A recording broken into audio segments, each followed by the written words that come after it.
നമുക്കിന്ന് സദ്യ സ്റ്റൈലിലൊക്കെ ഉണ്ടാക്കുന്ന ഒരു മാങ്ങാച്ചാറിൻ്റെ റെസിപ്പി ട്രൈ ചെയ്ത് നോക്കാം. മഴയൊക്കെ പെയ്തു തുടങ്ങിയ മാങ്ങയുടെ മുകളിലൊക്കെ ഒരു കറുത്ത പുള്ളി വരും.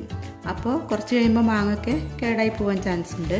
അപ്പോൾ നമുക്കിങ്ങനെ അച്ചാറുണ്ടാക്കിയിട്ട് ഭരണിയിലോ മറ്റോ ആക്കി വയ്ക്കുകയാണെങ്കിൽ കുറേ കാലം കേടുകൂടാതെ ഉപയോഗിക്കാം. യാതൊരു പ്രിസർവേറ്റീവ്സോ അല്ലെങ്കിൽ വിനാഗിരിയോ ഒന്നും ചേർക്കാതെ തന്നെ ശരിക്കും പരമ്പരാഗതമായിട്ടുള്ള രീതിയിൽ ഉണ്ടാക്കുന്ന ഒരു അച്ചാറിൻ്റെ റെസിപ്പിയാണ് ഞാനിവിടെ കാണിക്കുന്നത്. അപ്പോൾ അതിന് മുൻപായിട്ട് എൻ്റെ ചാനൽ നിങ്ങളിനിയും സബ്സ്ക്രൈബ് ചെയ്യാത്തവരായിട്ട് ആരെങ്കിലും ഉണ്ടെങ്കിൽ ദയവായിട്ടൊന്ന് സബ്സ്ക്രൈബ് ചെയ്യുക. അതോടൊപ്പമുള്ള ബെല്ലൈക്കണിൽ കൂടി ക്ലിക്ക് ചെയ്യുക. അപ്പോൾ നമുക്ക് ഈ അച്ചാർ തയ്യാറാക്കുന്നത് എങ്ങനെയെന്ന് നോക്കാം. അതിനായിട്ട് ഈ മാങ്ങ നന്നായിട്ട് കഴുകി തുടച്ച് എടുക്കുക. ഞാനിവിടെ ഒരു 6 മാങ്ങയാണ് എടുത്തിട്ടുള്ളത്. വലിയ മാങ്ങയാണ് എടുത്തിട്ടുള്ളത്. അപ്പോൾ നമ്മൾ എടുക്കുന്ന മാങ്ങയ്ക്ക് അനുസരിച്ചാണ് ഇതിലോട്ട് മുളകും ഒക്കെ ചേർക്കേണ്ടത്. ഈ മാങ്ങ നമ്മളിവിടെ നനുക്കനെ ചെറുതായിട്ട് അരിഞ്ഞെടുത്തിട്ടുണ്ട്. സദ്യക്കൊക്കെ നിങ്ങൾ കാണാറുള്ള മാങ്ങച്ചാറിന് ഇങ്ങനെയാണ് ചെറുതാക്കി അരിഞ്ഞിട്ടാണ് കാണാറുള്ളത്. അപ്പോൾ നല്ല ചെറുതായിട്ടാണ് ഞാനിവിടെ അരിഞ്ഞിട്ടുള്ളത്. അപ്പോൾ നമുക്കിതിലേക്ക് കുറച്ച് ഉപ്പിട്ട് വയ്ക്കാം. ഇതിലേക്ക് നമ്മൾ കല്ലുപ്പാണ് ചേർത്ത് കൊടുക്കുന്നത്. പൊടിയുപ്പ് ഒരിക്കലും ഉപയോഗിക്കരുത്. കുറച്ചധികം മാങ്ങയൊക്കെ ഉണ്ടെങ്കിൽ ചെറിയ ഭരണിയിലോ മറ്റോ നമുക്കിത് ഉപ്പിട്ട് വയ്ക്കാവുന്നതാണ്. അപ്പോൾ നമുക്കിത് ലെയറായിട്ടാണ് ഉപ്പിട്ട് വയ്ക്കേണ്ടത്. ഓരോ ലെയറുകളായിട്ട് മാങ്ങയും ഉപ്പും കൂടി ഇട്ട് വയ്ക്കുകയാണ് ചെയ്യുന്നത്. ഇപ്പോൾ നമ്മൾ കുറച്ച് മാങ്ങയായത് കാരണം കൊണ്ട് നമുക്കിങ്ങനെ ഉപ്പ് മിക്സ് ചെയ്ത് വയ്ക്കാം. ഒരു 4 ടേബിൾ സ്പൂണോളം കല്ലുപ്പ് ഞാനിവിടെ ചേർത്ത് കൊടുത്തിട്ടുണ്ട്. ഇതിൽ വെള്ളം ഒന്നും ചേർക്കാൻ പാടില്ല. അപ്പോൾ ഈ ഉപ്പിലെ വെള്ളം ഇതിലേക്ക് ഇറങ്ങി വരും. അപ്പോൾ ആ വെള്ളം കൊണ്ടാണ് നമ്മൾ ഈ അച്ചാർ റെഡിയാക്കുന്നത്. വേറെ വെള്ളമൊന്നും ഒട്ടുണ്ടാവാൻ പാടില്ല. വെള്ളം ഉണ്ടായിക്കഴിഞ്ഞാൽ അച്ചാർ കേടുവരും. ഇത് നമ്മൾ വിനാഗിരി ഒന്നും ചേർത്ത് കൊടുക്കുന്നില്ല. നന്നായിട്ട് മിക്സ് ചെയ്തതിന് ശേഷം നമുക്കിത് അടച്ചു വയ്ക്കാം.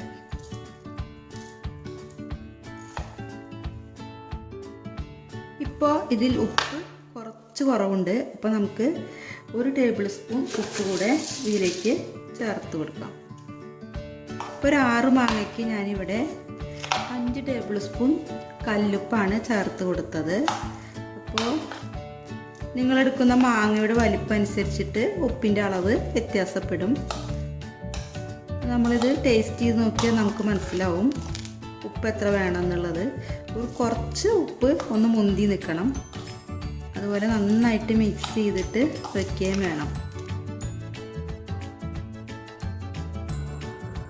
ഇനി ഇത് ഒരു ദിവസം ഉപ്പ് പിടിക്കാനായിട്ട് ഇങ്ങനെ വെക്കണം. അതിനുശേഷമാണ് നമ്മളിത് അച്ചാറുണ്ടാക്കാൻ തുടങ്ങുന്നത്. അപ്പോൾ നമുക്കിത് ഒരു ദിവസം ഇങ്ങനെ വയ്ക്കാം. വെള്ളമയമില്ലാത്ത സ്പൂൺ ഉപയോഗിച്ചിട്ട് ഇടയ്ക്ക് വേണമെങ്കിൽ ഒന്ന് ഇളക്കി കൊടുക്കുകയും ആവാം.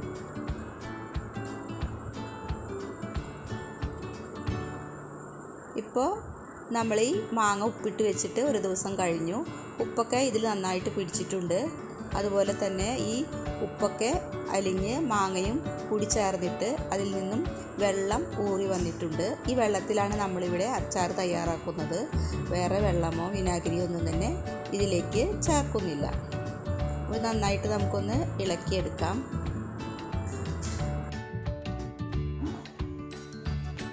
നമുക്ക് ഇതിലേക്ക് ആവശ്യമായുള്ള ചേരുവകൾ ചേർത്ത് അച്ചാർ തയ്യാറാക്കാൻ തുടങ്ങാം. പിന്നെ ഈ അച്ചാറിൻ്റെ ഒരു ഹൈലൈറ്റ് എന്ന് പറയുന്നത് കടുക് പൊടിച്ചതാണ്. പച്ചക്കടുക് പൊടിച്ചതാണ്. ഈ അച്ചാറിൻ്റെ ടേസ്റ്റിൽ മുന്തി നിൽക്കുന്നത് ഈ പച്ചക്കടുക് പൊടിച്ചതാണ്. ഇത് നമ്മൾ എങ്ങനെയാണ് തയ്യാറാക്കുന്നതെന്ന് വെച്ചാൽ കടുക് വറക്കാൻ പാടില്ല. കടുക് വറുത്ത് കഴിഞ്ഞാൽ അതിൻ്റെ ആ ടേസ്റ്റ് പോവും. അപ്പോൾ നമ്മളിത് നല്ല വെയിലത്ത് വെച്ച് ഉണക്കിയെടുത്തതിന് ശേഷം ഇത് മിക്സിയിലിട്ടിട്ട് കടുകൊന്ന് ജസ്റ്റ് ഒന്ന് ക്രഷ് ചെയ്തെടുത്താൽ മതിയാവും. അപ്പോൾ ഇതിൻ്റെ തൊലിയൊക്കെ മാറും. പിന്നീട് ഇതൊന്ന് മുറത്തിലിട്ടോ മറ്റോ ഒന്ന് പാറ്റിയെടുത്താൽ തൊലി കുറേയൊക്കെ അങ്ങ് പോയി കിട്ടും. പിന്നെ കുറച്ച് തൊലി ഉണ്ടായാലും കുഴപ്പമൊന്നുമില്ല. ഇങ്ങനെയാണ് ഈ കടുക് പൊടി തയ്യാറാക്കുന്നത്. അപ്പോൾ ഇത് നമുക്ക് ആവശ്യമനുസരിച്ചിട്ട് ഇട്ട് കൊടുക്കാം. ഇതിപ്പോൾ ഞാനിവിടെ ഒരു 50 ഗ്രാമോളം കടുക് എടുത്തിട്ടുണ്ട്. പിന്നെ 5 ടേബിൾ സ്പൂണോളം മുളക് പൊടി എടുത്തിട്ടുണ്ട്.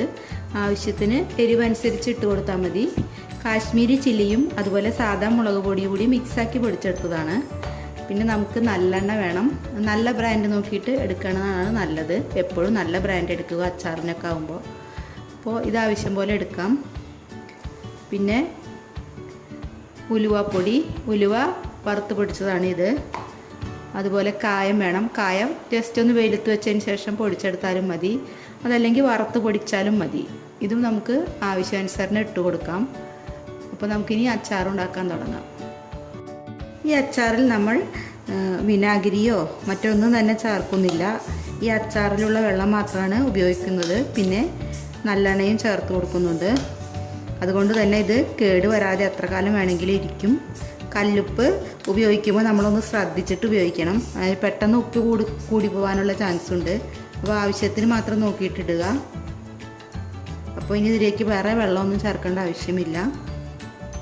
അപ്പോൾ നമുക്ക് അച്ചാർ റെഡിയാക്കാം. അപ്പോൾ നമ്മളിവിടെ ഒരു കടായി ഗ്യാസിൻ്റെ മുകളിൽ വെച്ചിട്ടുണ്ട്. അപ്പോൾ ഇരുമ്പ് ചട്ടി ഉണ്ടെങ്കിൽ അതിലും തയ്യാറാക്കി എടുക്കാവുന്നതാണ്. ഇനി നമുക്കിതിലേക്ക് ആവശ്യത്തിനുള്ള നല്ലെണ്ണ ഒഴിച്ചു കൊടുക്കാം.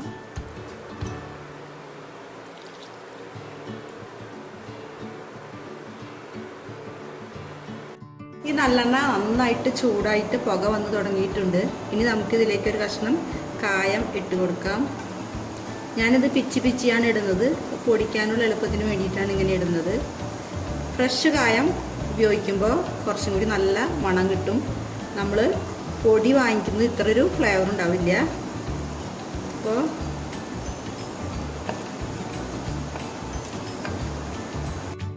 ഈ കായം നന്നായിട്ട് മൊരിഞ്ഞ് വന്നിട്ടുണ്ട്. ഇനി നമുക്ക് ഈ തീ ഓഫാക്കാം. ഇത് ഓഫാക്കിയതിന് ശേഷം നല്ലെണ്ണ ഒന്ന് ചൂടാറാനായിട്ട് വെക്കാം. ജസ്റ്റ് ഒന്ന് ചൂടാറിയതിന് ശേഷം ഇതിലേക്ക് നമ്മൾ പൊടികൾ ചേർത്ത് കൊടുക്കാം. ഇത് തീ ഓഫാക്കി വയ്ക്കാം. നല്ലെണ്ണയിൽ നിന്നും ഈ കായം കോരിയെടുത്തതിന് ശേഷം ഇത് ഓഫാക്കി വയ്ക്കാം.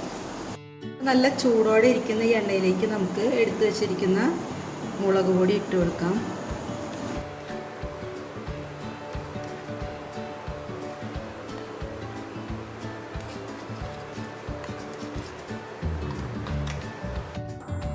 ഇനി ഇതിലേക്ക് ഒരു 3/4 ടീസ്പൂണോളം ഉലുവ പൊടിച്ചതും 3/4 ടീസ്പൂണോളം കായം പൊടിച്ചതും കൂടിയിട്ട് ചേർത്ത് കൊടുക്കാം. ഉലുവപ്പൊടി കുറച്ച് ചേർത്താൽ മതിയാവും. കൂടുതലായിട്ട് നമ്മൾ കടുകിൻ്റെ പൊടിയാണ് ചേർക്കുന്നത്. ഇനി ഇതൊന്ന് ഇളക്കി മിക്സാക്കി എടുക്കുക. ഈ മുളക് പൊടിയുടെ ഒക്കെ ഒരു പച്ചമണം മാറുന്നത് വരെ ജസ്റ്റ് ഒന്ന് ഇളക്കി കൊടുത്താൽ മതിയാവും. തീ ഓഫ് ചെയ്തതിന് ശേഷം വേണം നമ്മൾ പൊടികളൊക്കെ ചേർത്ത് കൊടുക്കാനായിട്ട്, അല്ലെങ്കിൽ പൊടികളൊക്കെ കരിഞ്ഞു പോകാനുള്ള ചാൻസ് ഉണ്ട്. ഇനി നന്നായിട്ടൊന്ന് ഇളക്കി യോജിപ്പിച്ചെടുക്കണം. ഇതിനി നന്നായിട്ട് തണുത്തതിന് ശേഷം നമ്മൾക്ക് ഇതിലേക്ക് കടുക് പൊടി ചേർത്ത് കൊടുക്കാം. മാങ്ങയും അതിന് ശേഷമാണ് ചേർത്ത് കൊടുക്കേണ്ടത്. ചൂടോട് കൂടിയിട്ട് മാങ്ങ ചേർത്ത് കൊടുക്കാൻ പാടില്ല. അപ്പോൾ ഒരു വെന്ത ടേസ്റ്റാണ് കിട്ടുക. നമ്മളിതിലേക്ക് ഇനി 4 ടേബിൾ സ്പൂണോളം കടുക് പൊടി ചേർത്ത് കൊടുക്കുന്നുണ്ട്. ഇനി ഇതൊന്ന് ഇളക്കിയതിന് ശേഷം നമുക്ക് ഇതിലേക്ക് ഉപ്പിട്ട് വെച്ചിട്ടുള്ള മാങ്ങ കഷ്ണങ്ങൾ ചേർത്ത് കൊടുക്കാം. ഇനി ഈ മാങ്ങ ഇതിലേക്കിട്ട് നന്നായിട്ട് യോജിപ്പിച്ചെടുത്തതിന് ശേഷം കുറച്ചുകൂടി തിളപ്പിച്ച് ആറിയ നല്ലെണ്ണ നമുക്കിതിലേക്ക് ചേർത്ത് കൊടുക്കാം. നല്ലെണ്ണ കുറച്ച് അച്ചാറിൻ്റെ മുകളിലായിട്ട് നിൽക്കണം, അല്ലെങ്കിൽ അച്ചാറിന് പൂപ്പൽ വരാനുള്ള ചാൻസ് ഉണ്ട്. അപ്പോൾ അത് കേട് വരാതിരിക്കാൻ വേണ്ടിയിട്ടാണ് നമ്മൾ ഈ നല്ലെണ്ണ ഇതിലേക്ക് ഒഴിച്ചു കൊടുക്കുന്നത്. ഏകദേശം 1/2 കപ്പോളം നല്ലെണ്ണ ഞാനിപ്പോൾ ഈ അച്ചാറിലേക്ക് ചേർത്ത് കൊടുത്തിട്ടുണ്ട്. ഇത് 2 പ്രാവശ്യമായിട്ടാണ് നമ്മൾ ചേർത്ത് കൊടുത്തിട്ടുള്ളത്. ഇനി നന്നായിട്ട് യോജിപ്പിച്ചെടുക്കുക. അപ്പോൾ നമ്മുടെ സദ്യ സ്പെഷ്യൽ അച്ചാർ ഇവിടെ റെഡി ആയിട്ടുണ്ട്. എല്ലാവരും ഒന്ന് ട്രൈ ചെയ്ത് നോക്കുക. നിങ്ങൾക്ക് വീഡിയോ ഇഷ്ടമായി എങ്കിൽ ഷെയർ ചെയ്ത് കൊടുക്കാനും ലൈക്ക് ചെയ്യാനും അതുപോലെ സബ്സ്ക്രൈബ് ചെയ്യാനും മറക്കരുത്. ഇൻഷാ അല്ലാഹ് നല്ലൊരു വീഡിയോ ആയിട്ട്